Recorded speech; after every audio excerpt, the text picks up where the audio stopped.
Hey, this is Joel. Last year I attempted to, let's go over here real quick, using MIT App Inventor, make a Yahtzee clone. Calling it Roll 5 is most clones do for copyright purposes. Anyway, I would make a few videos, stop, delete them, make a few more, stop, delete them, because instead of planning ahead, I was arrogant, enough to think that I could just make it up as I went along, not plan ahead. And then I would inevitably have to go back one or more steps and put in something that I forgot, and then go forward, then stop and go back a few steps, and that got really frustrating. Also, I didn't use the tongue-tied. You go over blocks. This is the first time I've been to the updated site.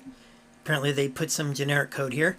Anyway, I'd make lots of procedures, except they wouldn't be very, say, legible. You're not writing it down, but readable, because I was so focused on speed that I was worried if I made it obvious what it did, that would cut down on the speed, but that's ridiculous thinking. I don't know why I thought that. If you hear a noise, that's my cat meowing for me. Anyway, this video is going to be very quick. This is just a prep video. I put down some notes, but we're only going to do about half of them. Let's see. What if I do this real quick here? There we go. Let's save that real quick. So what it does is, first one, you want a programming icon, and that can be a PNG file and one, they have directions. I forget, it doesn't have to be an ICO file.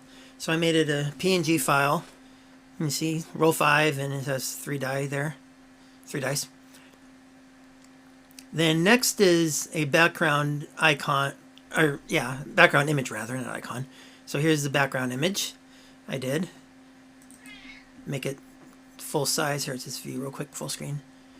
As you can see, it's just light blue. It gets darker and darker as it gets towards the middle.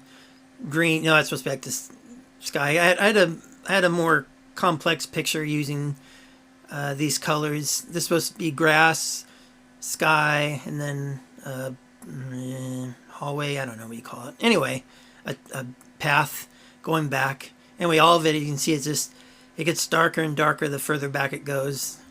So it just kind of looks neat. Let me close that. So that's pretty simple. Make your own. I made mine 1720 by 1280 because, let me see, this should still be on. Whoops, wrong. Try again. There you go.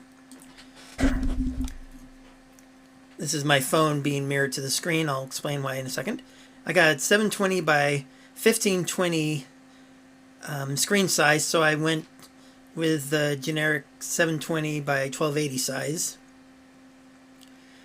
It works fine. It stretches out, you know, not a problem. The reason I use my screen mirrored is, while there are phone emulators for MIT App Inventor and even like other programs that let you write programs for your smartphone, the emulators don't seem to work on mine for some reason. I have to send the code directly to my phone and then mirror it back to the screen. So that's why I do it that way. Okay, so let's go back real quick. Let's make sure. Yeah, okay. So you see it takes up a lot of space here. Anyway, make 6 dice. Yes. So I'll show you what you can, download more. Since they're so easy to make, I just use my own. I made my own, and I put a border. Let me get. There we go. A single size, like here, it'd be the minimum size there, or, oops. I've re-recorded this particular video a few times. I keep saying, trying to keep myself from saying that. So, here you go, 1 brush size. The reason you want to do that, no matter what program you use, you want to put a border, is because while on here, it'll show space in between the die. You'll put 5, of course, it only shows 5 of them in the game, so you'll have 5 dice next to each other. It'll show space here, but on, I'm assuming the emulator, and definitely though on my phone, it scrunches them up against each other, so you have the borders to give space in between each die, and it looks nicer that way than if you don't have a border, then it looks like just one long die, one single die instead of 5 dice. So that's why you want to do that. Let's see, we're almost done here. And then you can have shake sound and roll sound. Since you could, I mean, if you have a microphone, you can make your own, but I just downloaded, royalty-free, copyright-free sounds and merged them together. So let me go back. Oops, that's not it. Oh, I see. I gotta do that. I downloaded a roll dice and a dice shake. I'm sorry. Well, yeah. Anyway, I apologize, but I merged them together back. I did the shake and then I did the roll. So, let's see, clicking though will bring this up. That's all right, I can just play it.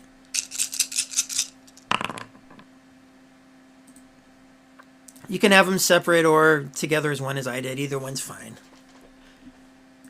You want to download LabelPlus, which I'll put a link in the description below.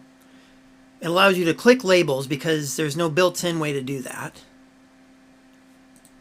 I already put it, what you want to do is scroll all the way down to extension, click that. I already did. I'll just real quick import extension and then browse, goes to download, at least mine does. And LabelPlus there, you click that, you'd open it and then click import, but I'm just canceling since I already did that. And then you put it here, you let go of the mouse. I'm just going to put it back because you see I already did that. It pops up under non-visible components. There's LabelPlus. Then you want to get a player, which is under media. Click there, let go, which I already did. Pops up again under non-visible components. And finally, notifier, which is, here, let me close media. It's already under user interface. Again, just drag it over, let go, and it'll pop up under non-visible components. So that's the prep work. Next, you can't just place anything on the screen. Depending on if you want stuff next to each other or on top of each other, you'll go to layout and then either get a horizontal or vertical arrangement. We'll play with that during the next video. Thank you for watching this one. Close this anyway. Thank you for watching this video. Take it easy, and I'll see you next time. Thank you. Bye.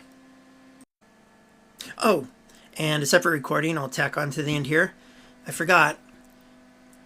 As you're going along, you might want to save your project every now and again. I do save as because if you just do save project, I'm not sure what it saves it as, but anyway, I already saved mine as R5. We don't need R5 copy. Let's cancel that. So anyway, I think there's an automatic save every once in a while, but just to be on the safe side, just maybe save your video, your program every now and then, and that's it. This is the end of the video for real. Bye.